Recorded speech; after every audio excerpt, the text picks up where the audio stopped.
Ngithi ngikubingelele ngalesi sikhathi kumhla ka-19 ku-April 2025 ubingelelo yena uChanges Akasha othi kungenzeka noma yini noma inini noma kanjani kunoma ubani ngoba impilo ayisiyona lento ucabanga ukuthi iyona. Possibilities are infinite in the universe. Your own consciousness ama-invice. Hey, let me put some water la.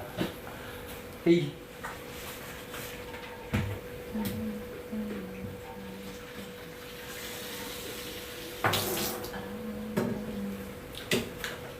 Ngoba angazi ukuthi kuzoshuba to what extent, so let me prepare myself with some water. Ke namhlanje ke ngizokhuluma ngama habits nani ne-identity. Omunye mhlawumbe kwafunda incwadi mhlawumbe omunye kwafunda incwadi ka James Clear uzoyifanisa lento engikhuluma ngayo, but ngizokhuluma ngama habits nje ne-identity. Basically nje it's simply an identity shift. Ngizokhuluma nge-identity shift, identity crafting, because ekugcineni impilo ufuna ukuyiphila wena omele ukuthi uyibone. Kuzomela ukuthi izinto siyikhulume ukuthi zenzeka kanjani.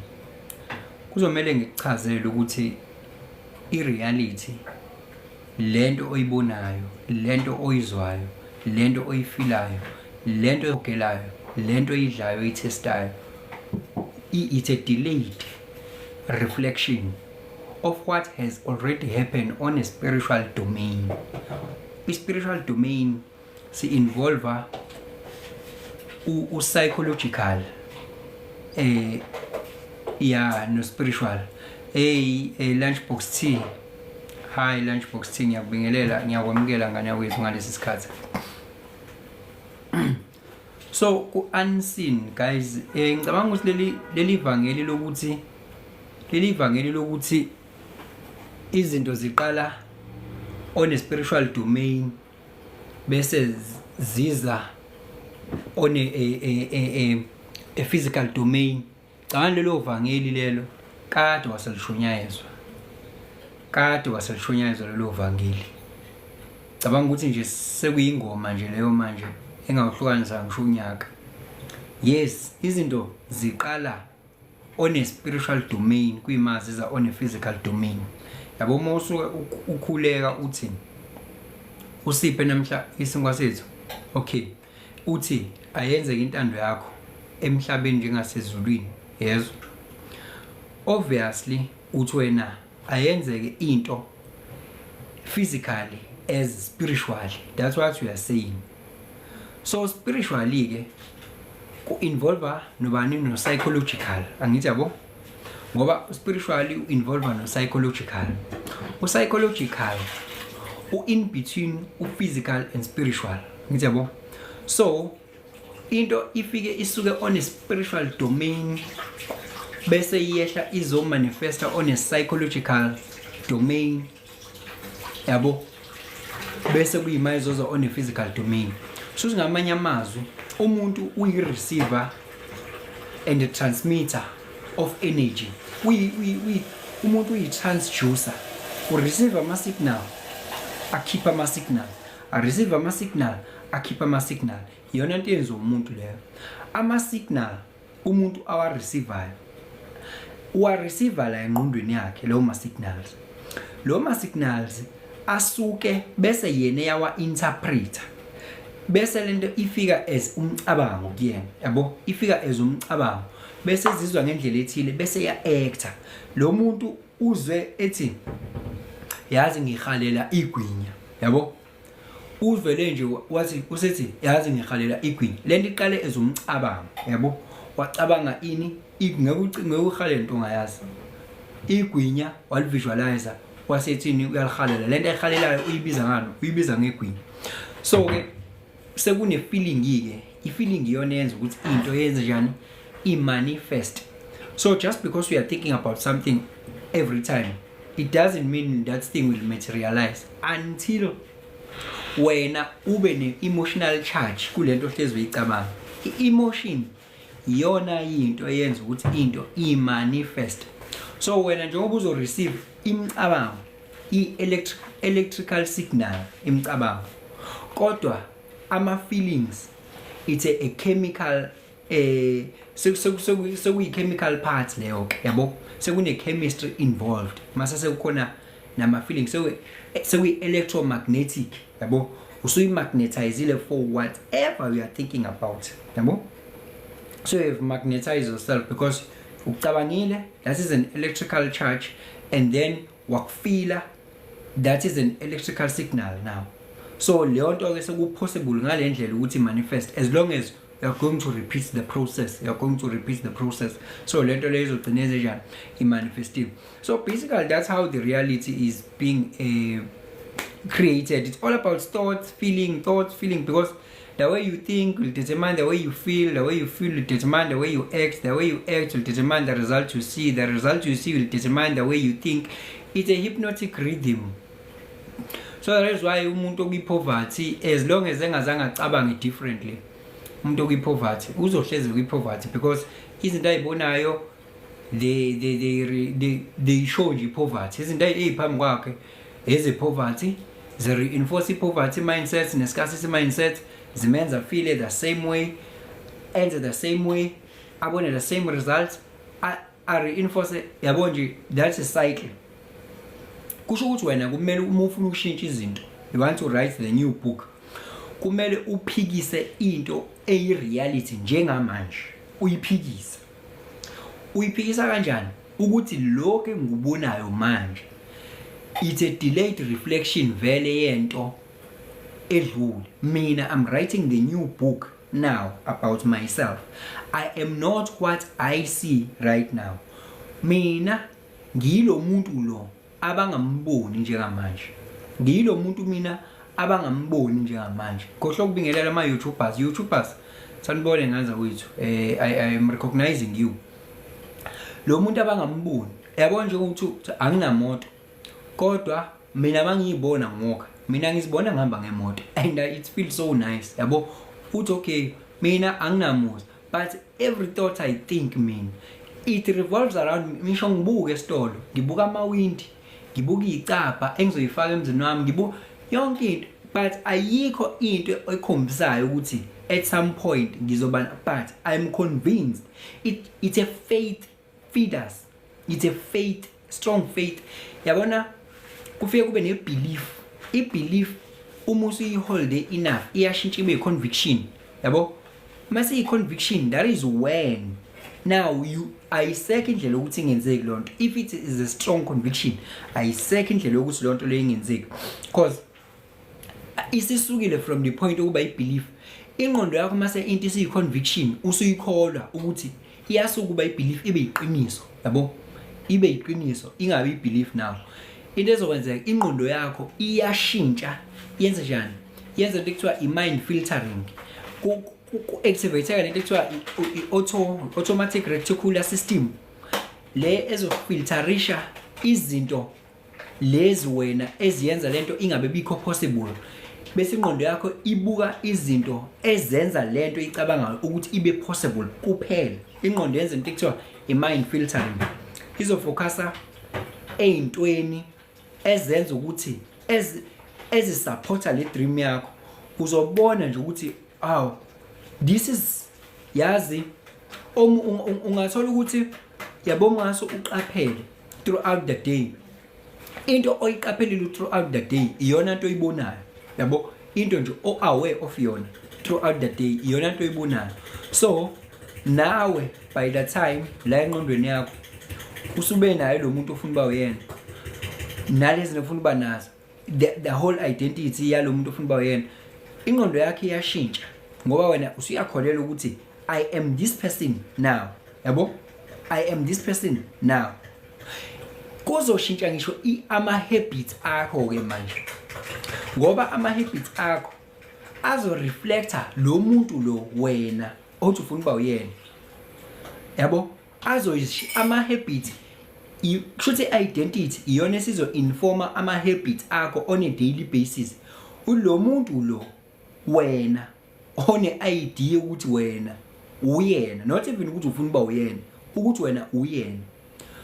Ama habits akho on a daily basis, on a weekly basis, on a monthly basis, on a yearly basis, ama habits azoshintsha because lo muntu wena othi uyena u-acta kanje, wenza kanje, uyabudgeta, ispending sakhe uyastracker, izinto uzenza kanje. Ama habits akho azokhombisa ukuthi wena khona lo muntu oyena la engqondweni yakho, yabo. Kuzozenzekalela automatically because isithombe usibambe long enough, wena zibuke njengalo muntu, nalezo zinto oyifunayo already they are there, zidaliwe. It's only ukuthi wena i-identity yakho kumele ishintshe. Uma kwashintsha i-identity yakho, ngoba lezi zinto oyifunayo nale mpilo oyifunayo uzoqale uyiphile vibrationally first, that is a spirituality. Uzoqale uyiphile vibrationally first and ukuba uzoyiphila physically. Angiphinde futhi, le mpilo oyifunayo nalo muntu ocabanga ukuthi uzoba uye, uzoqale ube uye vibrationally first before ube uye physically. Njengamanje lezi zinto ohlangabezana nazo, le mpilo oyiphilayo i-mirror reflection yenqumo ezidelayed nendlela wena nenqumo oyithathile ezidelayed. Lokho okuhlangana nakho njengamanje, it's a delayed reflection of inqumo zakho ezidlule. If you start now to change the narrative, akuzushintsha manje. Njengamanje kusamele kudlale into esuka on the causal plane. Awukwazi ukuvimba into esisukile on the causal plane esiza kwi plane of effect bese uthi uyayivimba wena. Already lento kumele ubhekane nayo, yabo. Lento ifana nokuthi wabulala umuntu. Uma ukuthi amaphoyisa kusamele akubophe, ukuthi wena usushintshile usumfundisi, it doesn't mean kumele ungaboshwa. Boshwa because isinqumo leso wasithatha back then. Uzozijezela izono zakho udlule kuzo. Ukhiye ukuthi kusukela manje kuya phambili wenzani. Kusukela manje kuya phambili ucabanga kanjani. Kodwa okudlule, yes, ama effects akhona kumele adlale phambi kwakho. That is why kuthiwa cala kaliboli ungajezile. Kodwa ukhona umthetho osupersede i-law of karma. That is a law of karma. That is a law of cause and effect. Ukuthi as you sow, so you shall reap. Yabo? Uthi usinela ubala nokuhlukumezeka. Angazi ke ngicela ungisimplifyele wesine lapho ukuthi what do you mean? Arnold awukho late kuleka. Ukhona kuthiwa i-law of grace. Khona lo mthetho kuthiwa i-law of grace. Usupersede i-law of karma ukuthi izinto zenzile zonke kumele ukuthi ubhekane nazo, yabo. Ama causes izinto zenzile previously, ama effects akhona kumele adlale. Konke okwenzile kumele ubhekane nakho. That's a law of karma. Angazi abantu baye becabanga ukuthi izinto abazenzile kunendlela kumele bayibypass ngayo imphumela yakhona, yabo. By the time ethi uzama ukubypass imphumela yalento ayenzile, already to create another karma eksamele ukuthi aphinde abhekane nayo. You cannot run away from a karma. Awukwazi, not unless you are going to use the law of grace. The law of grace supersedes the law of karma. I-law of grace ukuthi okuhle nomusa kuyangilandela, yabo. Uvume ukuthi wena njengamanje uqala kabusha, wenza izinto kabusha, ukuvume lokho bese izinto zenzayo zikhombisa ukuthi wena njengamanje uku-spiritual abundance. Abantu uyabanikeza lento abayidingayo emhlabeni, uzosupersedeka ke law of karma lapho. Okuhle okwenzayo kuzokhava lokho okubi okwenzile wena, yabo. That's a law of grace because now once we understand the grace, uzokwazi ukuthi Inkosi ingenxa umsa wakho namanje nanoba niyaphila akukho mina kumele ngikuclaim. Mina ngisisebenzi sakho wena energy engabonwa mina I have to send out energy from the cosmos yabo mina I have to send out ngibe yiso le universe ngibe indlebe ye universe ngibe isithunywa se universe yabo ngingabi nento engizibambile nama attachments nama desires ngibe heavy hearted but let me surrender to you and let everything fall yabo then by that you are releasing the grip you're loosening the grips now yabo so I law of grace khona izokwazi ukuthi yenzeni ithathe over ukuthi wena usuyavuma ukuthi uyisidalo esisha manje indlela yakudala athi uphila ngayo ukuthi wena eye for an eye ungenze okubi ngimenze okubi usuya understand manje ukuthi imithetho ye-universe isebenza kanjani yabo usuyazi ukuthi yonke into izaya ngesizathu akusho ukuthi khona obulale uma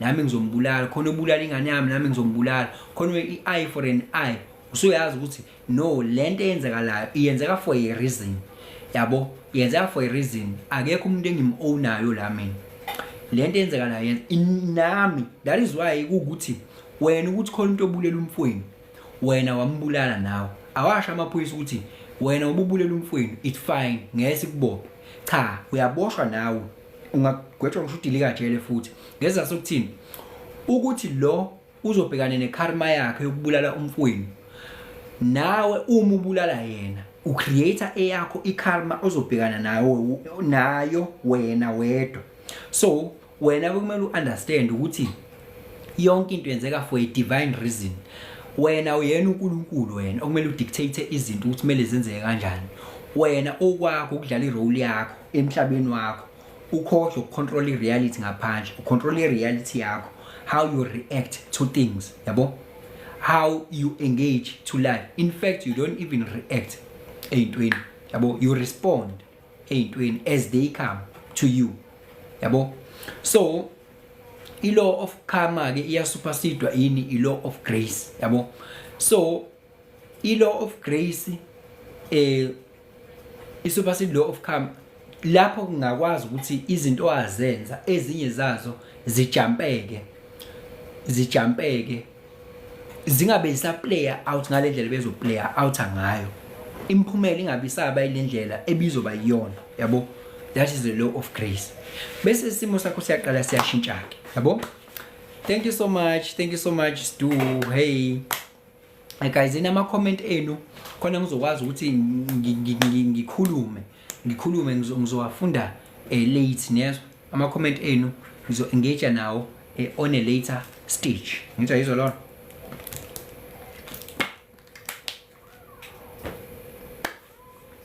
okay lento iqala kanje nake thank you so much for the gifts thank you so much lento iqala kanje na yabola oh let me put it here yabola uneso la lika moya leli so lika moya leli ilona ekumele liphikise ireality oyibonayo in fact akumele ligcile kule reality oyibonayo wena leli so leli kumele leli so leli ligcile ezintweni oyifunayo wena angiphinde futhi leli so lika moya kumele ligcile ezintweni oyifunayo wena hayi ezintweni ongayifuni should therefore ungabi with denial kwe reality ireality ungabi denial kuyo ibona ireality uyiaccept as it is but don't forget ukuthi ireality is a delayed reflection of into inqumo oyithathile previous wena lento lena oyifunayo nalokho kufunayo kubone la yes kubone la yabo who I am or who am I okokuqala angeke uzukwazi ukubuilda izinto ozifunayo ungazidilizile lezo ongayifuni la yes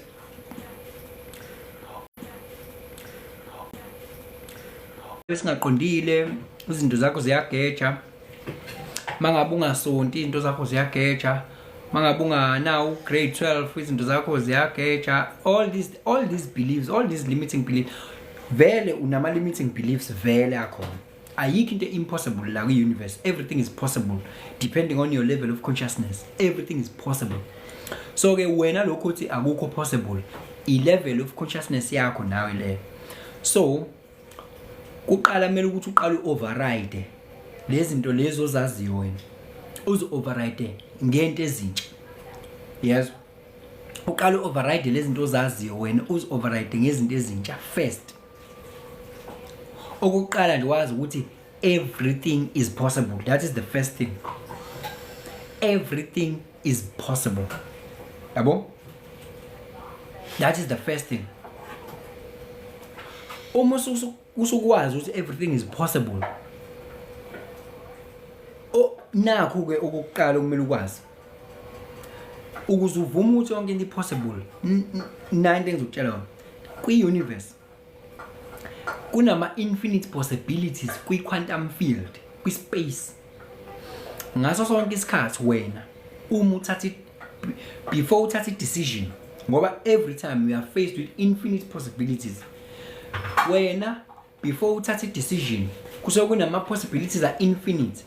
Wena bese uthatha le decision oyithathayo bese ushift i-timeline uya kwenye i-timeline. Ngithi yezo lonto, that is the parallel universes.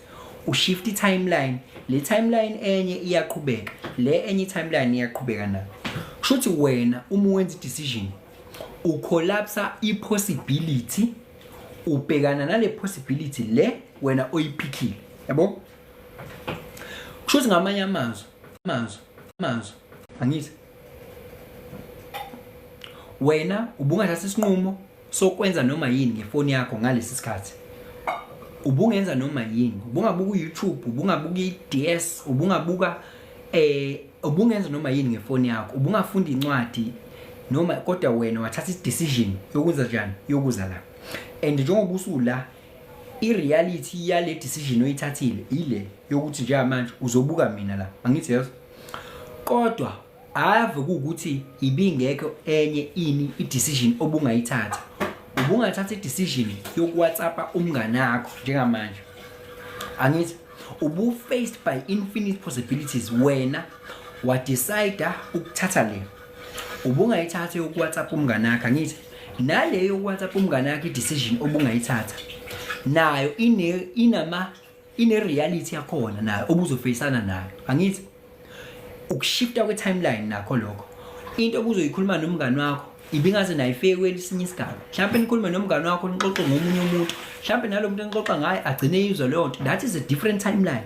Agcine yizwa leyo nto, ugcine uxabana naye lo muntu lo ukuthi benikade nihleba ngami nina ngosuku olukuthi. Mhlawumbe nigcine nixabana, ugcine umshaya futhi lo muntu lo ngoba nakho mhlawumbe naye useyakushaya, ugcine umshaya, ugcine umlimaza, ugcine uboshwa. Uyabo kusuke konke kusuke ngesikhathi wena uthatha i-decision yokwenza njani.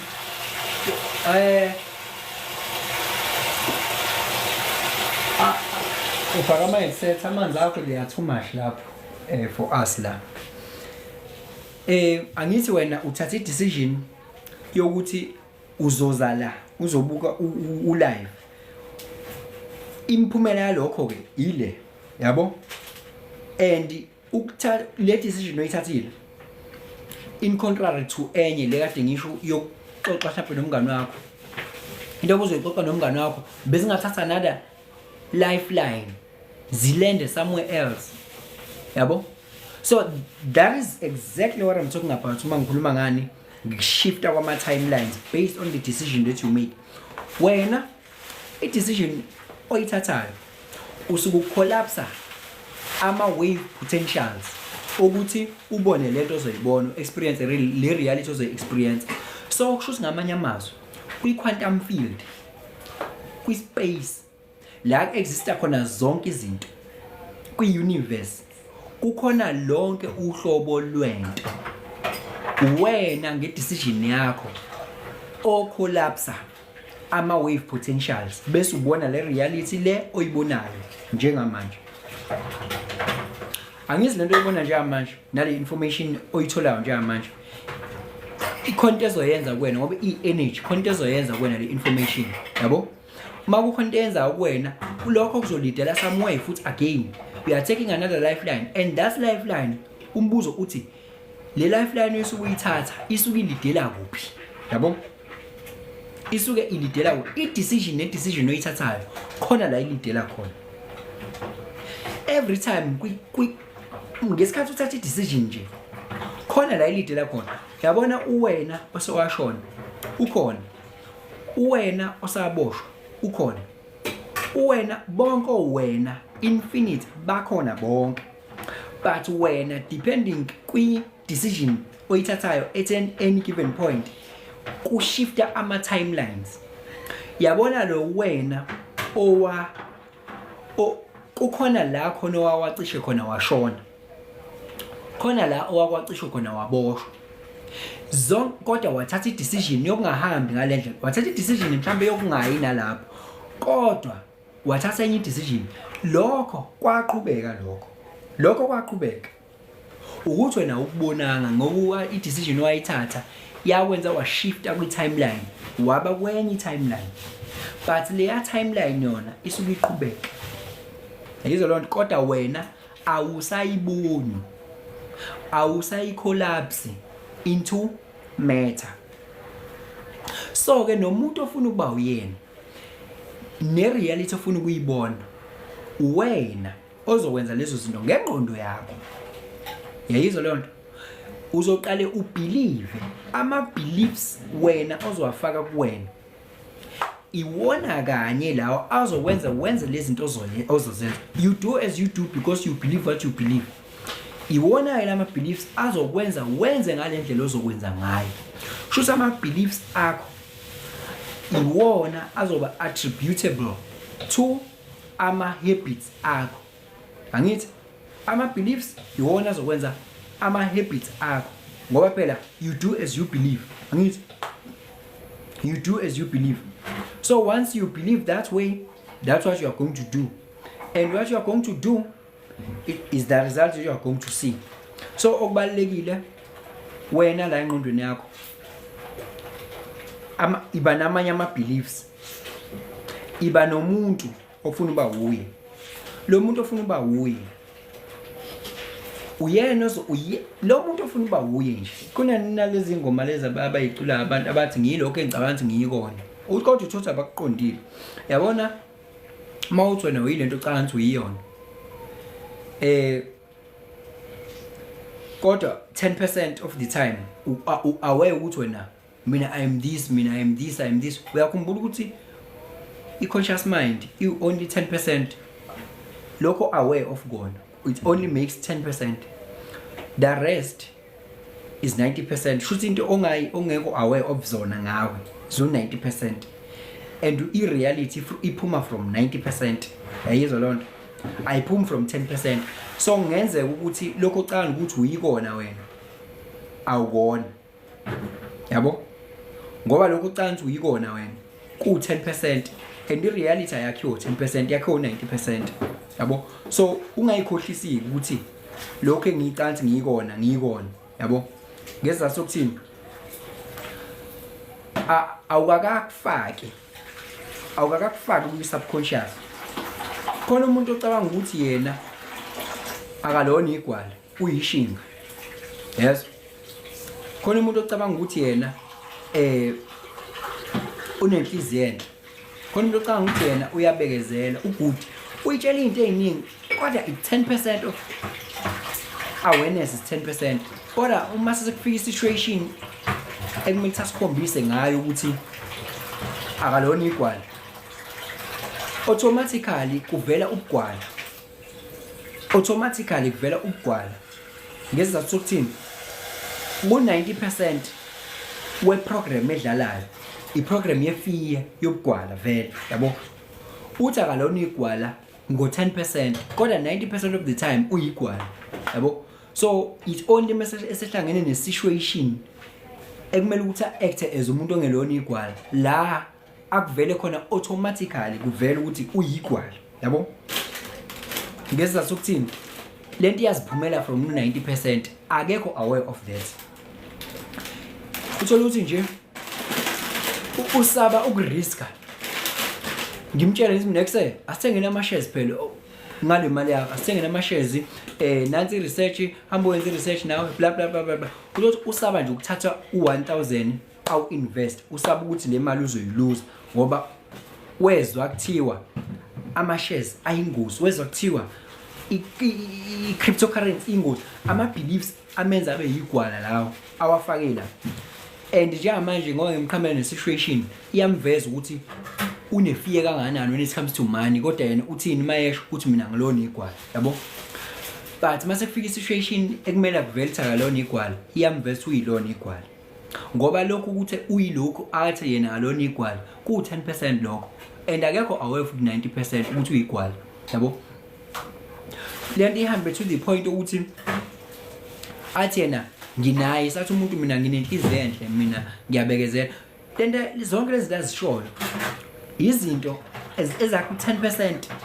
Kodwa mase fika isituation sekumele act according to ukuthi yena is the nicest person, uyabekezela, utolerant. Uthola ukuthi avela jemwe imoto, livele kumitekisi phambi kwakhe, vele imjeme nje, yabo, lithatha umuntu immediately. Umuze sesho omadabani pap, yabo, automatically use actor intolerant, yabo, use actor intolerant. Kodwa utheni yena I'm a nice person, I am tolerant, nginenhliziyo enhle futhi. Kodwa immediately itekisi imaphambi kwakhe wavele uya reactor aza kukhulume namagama, yes, adinwe same time. Ngobani ireality yakhe u90% akaboni, use intolerant. Kodwa yena ngo10% uthini ngitolerant. 90% of the time if the situation comes we intolerant. So wena lithi iqiniso u90% o create reality yakho. So kumele ukuthi ke uyicraft le identity le yomuntu ofuna uba uyena. Uyicraft umbuke lo muntu ukuthi wenza njani, unamapha ama features, yabo, uacta kanjani. When uyidesign yonke into lo muntu lo onayo la, uacta kanjani, wenza njani yonke into ngaye lo muntu lo, yabo. Like u create character la, u create character straight. Maso se create le character bese ke I plan of action, u plan ukuthi uyi execute kanjani ke manje lento, yabo. Uyi execute kanjani ke manje lento yalo muntu lo. Ilo muntu umuntu ojimayo, noma singasho umuntu ojimayo, umuntu o health, yes, u health lo muntu lo umuntu o attractor iwealth, imali, yabo. Lo muntu lo umuntu o happy, yabo. Lo muntu lo umuntu onakekela umndeni wakhe. Unawo wonke ama features alo muntu ukuthi umuntu onjani, umuntu othanda umsebenzi wakhe, opunctual emsebenzini, yabo. Unayo yonke lo muntu lo. Bese ukuthi lo muntu ke njengoba unawo wonke lama features lawo washoyo wena, umuntu lo o spiritual futhi and all those things. Bona ke manje I plan of action iki u health umenza kanjani sabe health on a daily basis, wenzani, angithi so I plan of action manje wenzani, yabo. Financial wenzani, plan of action. Musu khuluma ngo plan of action ke manje usukhuluma ngento ukuthi izinto ozozenza daily, yabo.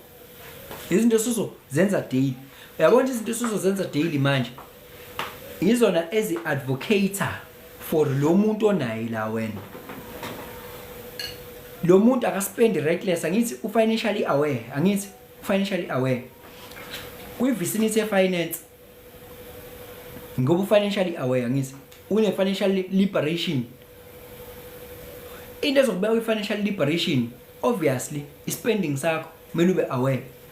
Kumele u-track spending sakho. Kumele ulokhu nje ususe scarcity mindset around indaba yemali, yabo, and all those things. Then usozo I plan of action ithini ke la, anispendi noma kanjani osukwini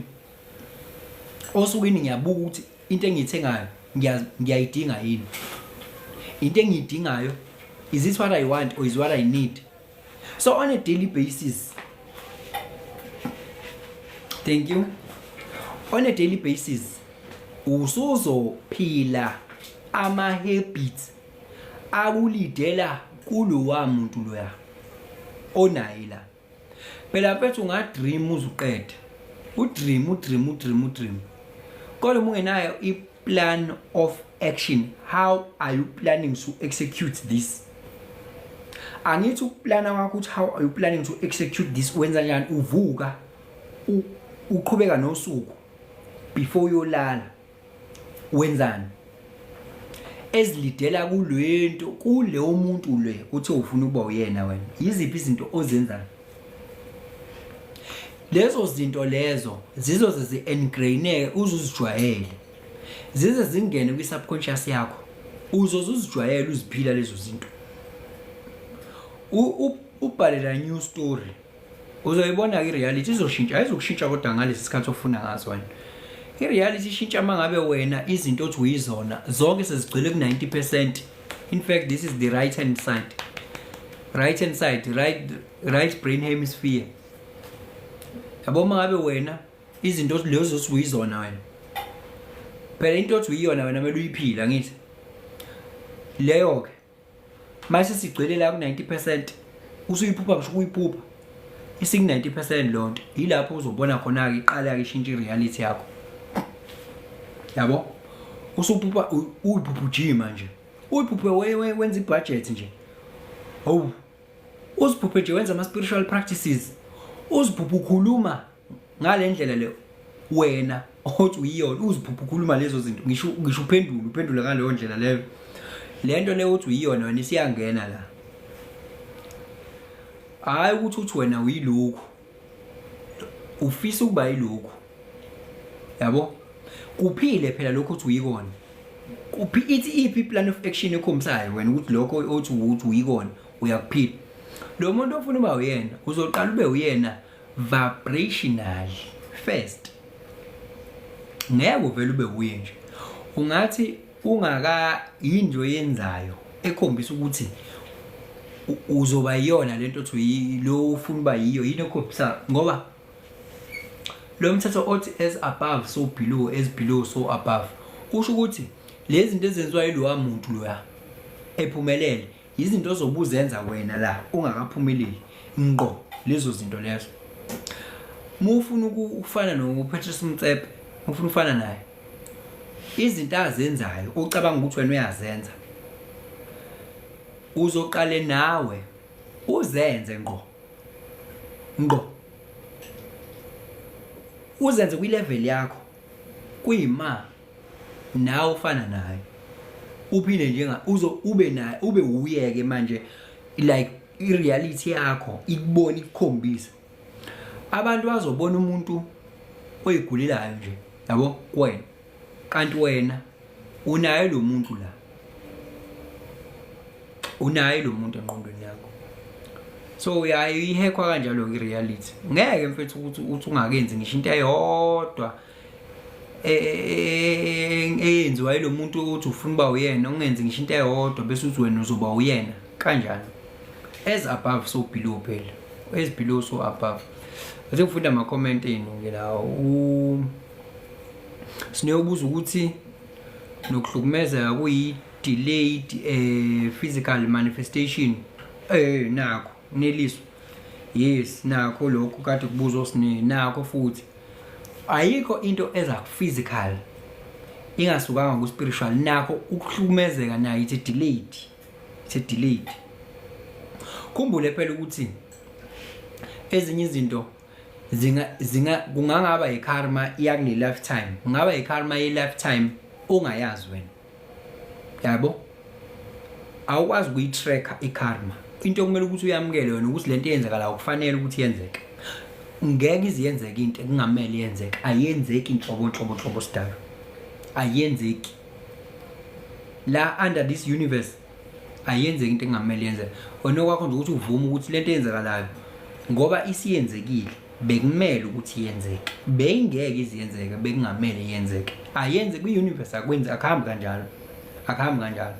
Yabo nje mowazi ama-laws of the universe uzokwazi yonke into yenzeka exactly ngendlela emethi yenzeka ngakhona. Uma ngabe ngithi mina ngeke mina uzungenze lutho, ngeke mina ngize ngibanjwe izigebengu, ngeke mina ngize ngidutshule umuntu, ngeke uze yenze u1 no 2 no 3. Yabo uma kusuke ngisho lonto so make ngazi ngisho from what point ngiyazi imithetho ukuthi isebenza kanjani ye-spirituality. Ingoba kumele ngazi ukuthi ngiphila i-conscious life, ayikho into engiyaziyo mina engenza ukuthi kumanifeste leyo nto leyo. Ngoba ngiphila i-conscious life, ngiyazi ukuthi ayikho into engiziyahlulelayo ngayo njengamanje ukuthi iyangigweba ngiyenzile ezophoqa ukuthi ngibhekane nekarma engiyaziyo. Khona umuntu owaziyo ukuthi vele usamela jezela into zakho okwaziyo lokho. Manje uzibuza kanjani ukuthi yenzekelani lento kumina? Uzibuza kanjani ukuthi yenzekelani lento kuwena? Wazi kahle ukuthi nawe zolulukho konke kade uyenza. Ukubuza kanjani lokho? Ukade uchithela upartner wakho, ubuza kanjani ke wena mangabe ubona ifoni yakho isingena emanzini ukuthi yenzeka kanjani lento? Angithi kade uchithela upartner wakho, inhliziyo yakho ikuhlulele vele ukuthi yasenda out negative vibration ukuthi lento engiyenzayo iyangijaja. Angithi akusho phela ukuthi nawe kuzobuya exactly kunjoba kunjalo, kuzobuya i-energy esimila to le oyisendile out negative vibration, iyona ezo manifest. Yabo, so ungacabanga wena ukuthi just because ubulala umuntu nawe kuzokwenzeka into kufind kuhamba kanjalo.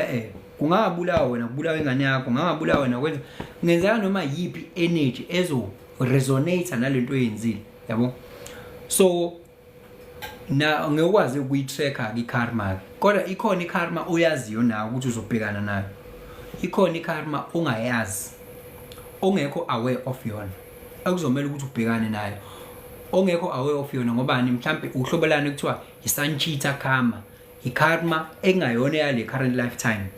Abo awunayo conscious awareness yayo lo karma le, so usazobhekana nayo. Yabo, njengamanje kune karma oyi-creator ozobhekana nayo kwi-lifetime ezayo. So there are different karmas. Wena uma ucreator i-karma manje, lo karma leyo ungabhekana nayo manje, ungabhekana nayo next time. Ama-karma ahlukene, kuno sanchita karma, kuno agarmi karma, kuno parabdha karma, kuno krinayama karma. Ama-karma guys ahlukene. So ungasho ukuthi wena lento eyenzakalayo ingoba mina ngenzeni. Cha, okwakho wena vuma ukuthi lento eyenzakalayo kufanele ukuthi vele yenzeke. Yabo, even though ungazi ukuthi mina ngenzeni, but isoul yami yazi ukuthi mina ngenzeni. Yabo, isoul yami yazi ukuthi ingifakile la.